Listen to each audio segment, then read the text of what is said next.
Padahal bermain di kandang sendiri, teman-teman. Turnamen catur klasik Altibox Norway Chess. Saya perlihatkan kepada teman-teman bagaimana dengan mudahnya Krzysztof Duda menumbangkan sang pecatur dunia nomor 1 saat ini, teman-teman. Siapa lagi kalau bukan Magnus Carlsen. Siapkan konsentrasi tinggi, siapkan juga kopi boleh, siapkan udut juga boleh, agar mode santai tetapi serius. Saya akan menganalisis jalannya pertandingan sesederhana mungkin untuk kalian dapatkan ilmunya. Dan bagi teman-teman yang baru bergabung di Jari Pelawi Chess, welcome. Jangan lupa tombol subscribe dan nyalakan loncengnya. Selamat menyaksikan. Di sini Krzysztof Duda memegang buah putih, memulai dengan pion E4. Magnus Carlsen pion C6. Caro-Kann defense terlihat di papan, teman-teman. Kita pelajari langkah berikutnya. Krzysztof Duda pion D4. Hitam membalas pion D5 mengajak pertukaran di lini center. Duda membackup pion. Setelah hitam pukul pion dengan pion, dibalas dengan kuda. Magnus Carlsen, langkah rumusan kuda ke F6. Ini langkah awal yang dipersiapkan oleh Magnus Carlsen, jelas teman-teman, untuk rokade sayap raja. Krzysztof Duda sudah memprediksinya, langsung mengeliminasi kuda dan disambut dengan pion. Langkah awal ini diciptakan oleh Krzysztof Duda agar perwiranya tetap aman untuk ke depan. Pion C dimainkan dan hitam gajah ke D6. Seperti tujuan awal rokade sayap raja. Penempatan gajah ke D3 mengambil diagonal, menyerang raja hitam. Tetapi Magnus Carlsen tetap lakukannya. Menteri ditempatkan ke C2 dan ancaman kepada pion H7, langkah yang tidak biasanya oleh Magnus Carlsen. Meresponnya, tempo skak terlebih dahulu. Setelah ditutup dengan kuda, dia mengantisipasi langkah ini dengan pion H5, teman-teman. Karena apa? Terlihat langkah biasa. Mungkin kita bermain yang sangat lumrah, pion F5. Ataupun dengan pion G6. Bisa juga dengan pion H6. Tetapi Magnus Carlsen dengan kondisi diserang, dia melakukan serangan balik. Berharap bisa pion tersebut bisa maju ke depan jika putih rokade sayap raja. Permainan berlanjut. Putih penempatan gajah ke E3. Hitam penempatan kuda ke D7. Putih ternyata rokade sayap raja. Salah prediksi dari Magnus Carlsen. Di sini langkah kuda ditempatkan ke F8. Tetapi Magnus Carlsen tidak melakukan langkah safety, teman-teman. Dia langsung pion B5. Dan ini langkah aslinya. Krzysztof Duda merespon pion D5, mengajak pertukaran tetapi diabaikan. Dan seolah-olah terlihat, teman-teman, pion tersebut dipukul secara gratis. Karena apa? Coba kita berandai. Kenapa Magnus Carlsen tidak pukul pion dengan pion? Jika itu dilakukan, maka putih akan mengambil kesempatan, teman-teman. Yaps, gajah tempo skak. Dan raja menghindar, penempatan ke A8. Giliran benteng pukul pion, mengancam gajah, mengancam pion ada di H5, dan ini sangat tidak nyaman untuk Magnus Carlsen. Maka dari itu dia merelakan pionnya. Di sini pion C5 dimainkan. Putih pukul pion dengan gajah. Ada keuntungan sedikit bagi Magnus Carlsen penempatan benteng ke jalur B, mengancam gajah. Di sini dia berpikir bisa menguasai jalur B dengan bentengnya. Ada pion melindungi saat pion mengancam gajah dan gajah ditarik mundur ke A4. Magnus Carlsen, benteng ke E7. Tujuannya jelas, teman-teman, menumpuk benteng di jalur B, penempatan ke B7. Krzysztof Duda, kuda ke G3, mengancam pion. Bisa juga penempatan ke F5. Kita merespon. Dengan posisi seperti ini, penempatan kuda ke E5 membuka diagonal bagi petak gajah terangnya untuk menguasai ataupun menghambat pergerakan kuda ke F5 dan tidak bisa lagi kuda pukul pion. Jika ini terjadi, teman-teman, hitam akan mengambil langkah pertukaran ataupun memenangkan kualitas apabila kudanya diselamatkan. Maka dari itu, Krzysztof Duda langkahkan kuda ke E4. Magnus Carlsen, seperti tujuan awal, menumpuk bentengnya di jalur B. Putih merespon pion B3, membuat pion tersebut sangatlah kokoh, dilindungi 2 kali. Gajah juga terlindung oleh pion. Magnus Carlsen penempatan benteng ke B4 dan ini sangat tidak nyaman. Maka dari itu putih penempatan gajah mengancam benteng. Hitam memukul gajah, melakukan pertukaran kualitas dan disambut dengan Krzysztof Duda, teman-teman. Apa tujuan Magnus Carlsen? Penempatan gajah ke F5, mengepin posisi menteri, agar bentengnya bisa menguasai dan bisa menempatkan ke B1. Balasan dari putih, penempatan benteng ke E1. Menjaga kudanya agar tetap aman, pion H dimainkan 1 langkah. Tapi sebelum kita jalankan seperti partai aslinya, kita menganalisis terlebih dahulu, teman-teman. Tidak pion H yang dimainkan, tetapi kuda ke G4. Mengancam pion yang ada di F2. Dan di sini, apabila putih berupaya melindungi pionnya, penempatan benteng bisa dimainkan, angka terbaik ke E2. Tujuan dari hitam jelas untuk menempatkan gajahnya ke E5 dan ada ancaman nanti kepada menteri apabila benteng ke B2. Jika dilanjutkan, gajah berupaya melindungi diagonal tetapi dipukul saja oleh hitam. Dibalas oleh menteri, hitam bisa pukul kuda dengan gajah dan dibalas dengan benteng. Saatnya kuda memukul pion. Dan di sini teman-teman, hitam sangat unggul untuk kedepannya. Walaupun terlihat benteng melindungi, langsung saja kuda pukul benteng, benteng pukul kuda. Langkah ini tidak diambil oleh Magnus Carlsen, teman-teman. Bisa menjadi pelajaran penting buat kita saat bermain nanti. Magnus Carlsen dengan posisi seperti ini, penempatan benteng ke E1, dia meresponnya. Pion H4, tidak melangkahkan kuda ke G4. Putih merespon, pion H3, menghambat pergerakan pion, tetapi ada langkah baik, kita berandai kembali. Penempatan benteng ke jalur E3 jelas, teman-teman. Setelah kuda mengancam benteng, benteng bisa ditempatkan ke F3. Fungsinya apa, teman-teman? Menghambat pergerakan pion ke depan yang ada di H4. Begitu juga melindungi pion yang ada di F2. Bisa juga untuk menutup pergerakan benteng nantinya bisa ditempatkan ke B3. Langkah analisis ini hanyalah rekomendasi dari komputer. Krzysztof Duda, pion H3.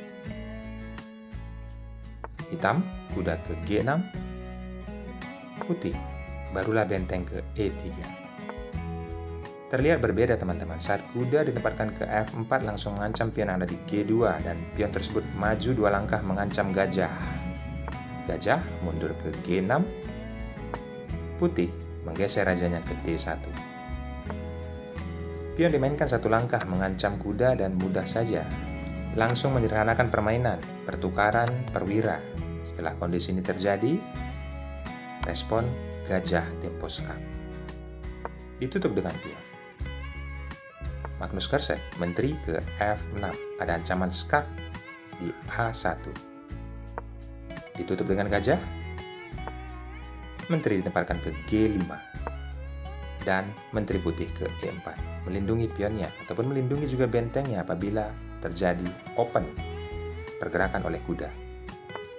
Di sini menteri mencoba mengganggu benteng dan benteng ditempatkan ke E1, menggerogoti pion dan ada ancaman skak di B1. Kali ini menteri mengambil alih untuk menjaga rajanya. Hitam lagi-lagi menggerogoti pion.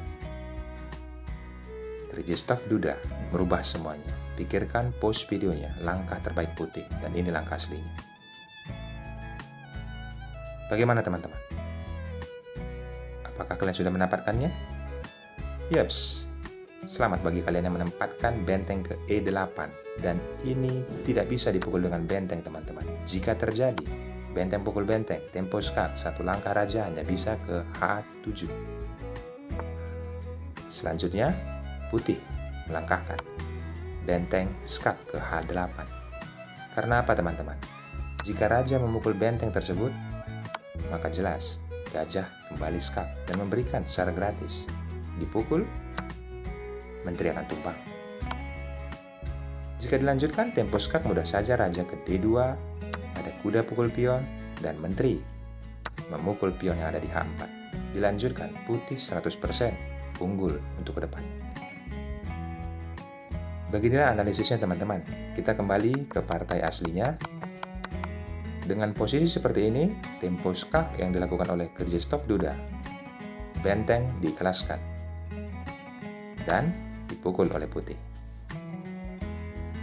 Magnus masih melanjutkan, memukul pion dengan menteri tempo skak, ditutup oleh menteri karena unggul perwira. Mengajak pertukaran tempo skak kembali, raja bergeser ke C1 dan menggerogoti pion kembali. Benteng ditempatkan ke E3 mengancam gajah. Di sini kuda ditempatkan ke E2 tempo skak, raja ke B2. Berikutnya Magnus Carlsen melakukan penyerangan kembali permainan setelah terjadi pertukaran perwira. Seperti ini keadaannya teman-teman. Putih unggul perwira sangat jelas untuk ke depan. Tetapi masih dicoba, menteri mengancam benteng, kembali putih mengancam rajanya dengan menteri. Ditutup dengan pion. Di sini benteng langsung ditempatkan ke F8. Kita berandai sebelum kita melanjut langkah selanjutnya.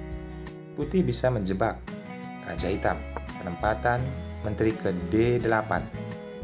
Apabila hitam tergiur memukul benteng, maka akan fatal teman-teman. Tempo skak, raja ke H6, kembali skak oleh benteng. Raja ke H5 dan kembali skak, raja ke G5 teman-teman. Sambil pukul pion, tempo skak. Dan ini langkah yang sangat tepat yang harus dilanjutkan karena tidak bisa ke H5. Akan selesai raja. Maka ke F4. Berikutnya, skak. Raja menjauh teman-teman. Karena apa menjauh? Ada benteng tempo skak. Jelas terlihat teman-teman. Posisi seperti ini 100% putih menang. Langkah rekomendasi ini tidak terlihat oleh Krzysztof Duda. Mungkin karena waktu atau dia mempunyai ide lain. Kita kembali ke partai aslinya. Dengan posisi seperti ini, Krzysztof Duda penempatan benteng, menyelamatkan bentengnya, menempatkannya ke F8. Ancaman kepada pion F5, tetapi di sini tempo skak dilakukan oleh hitam. Raja mundur ke C1. Magnus Carlsen masih belum menyerah, mengancam menteri dengan gajah. Menteri mengajak pertukaran, jelas karena unggul perwira. Magnus Carlsen menolaknya, dan lagi-lagi Krzysztof Duda mengajak pertukaran menteri. Dan ditolak kembali. Menteri ditempatkan ke D6 mengancam benteng. Mudah saja, benteng ke F7 ada ancaman skakmat apabila menteri pukul pion yang ada di G7. Maka dari itu, satu-satunya langkah menteri ke G6. Di sini, benteng ditarik ke D7.